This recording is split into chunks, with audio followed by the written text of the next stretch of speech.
Trump just gave every city in America a surprise gift. Look what he did for yours. President Trump is set to give a speech today in Cincinnati that will outline new parts of his infrastructure plan as part of Infrastructure Week.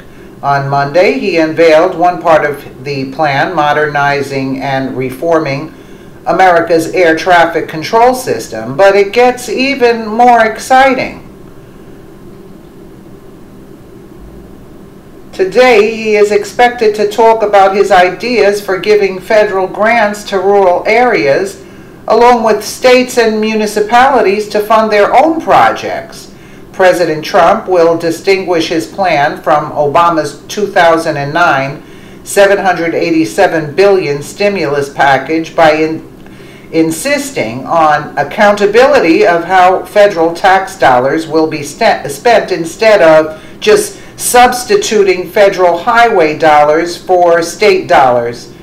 But the most exciting part is President Trump will be drastically reducing the amount of time needed to get funding and approval for projects from 10 years to 2. This will help every city, state, or town get the projects they want and need so much faster. That's the way he works. The plan is projected to cost $200 billion in federal dollars over 10 years, while partnering with private businesses and state and local governments to access an additional $800 billion in spending for a total of $1 trillion. President Trump has not released a funding breakdown just yet, but right now we know that the federal funds will be divided into 4 groups. 1, mixing grants and loans for major overhauls such as air traffic control plan. 2, grants to rural areas to fix up basic infrastructure in bad need of repairs. 3, overhauling federal loan programs to enhance accountability and more quickly approve projects. 4, incentive programs for local governments to find supplemental sources of infrastructure funding. Who will pay for Trump's $1 trillion infrastructure? Let's take a look. Who will pay? And we so desperately need it. Minutes from now, President Trump's going to make a big infrastructure announcement. I've got a question here. Okay, we'd love to spend a lot more money on building roads and bridges, but who's going to pay for it? Where does the money come from? Come on in, please. Good question. Douglas Holtz-Eakin, American Action President. He is here with us this morning. Douglas, who is going to pay for it? Now, I've not seen the details of the President's plan. I know something about it, but I don't know the details. Do you know who is going to pay for this $1 trillion worth of infrastructure spending over the next 10 years? I don't think we know who's going to pay for it. I do know that each time they've talked about such a plan, they've put about $200 billion worth of taxpayer funds on the table and are counting on some sort of public-private partnership arrangement where the remainder of the capital comes out of the private sector. That's been the basic design since the campaign. I think everyone's eager to see exactly what they're going to propose. I know that the air traffic control system the President's going to talk about today is among the kinds of projects that would improve national connectivity, could make a big difference in economic performance. I, for one, would like to see the program focused on those kinds of projects. Isn't this an area where both Democrats and Republicans agree? Our nation's infrastructure has been run down to some degree. Time to build it back up again. Both sides agree. Isn't this an easy one?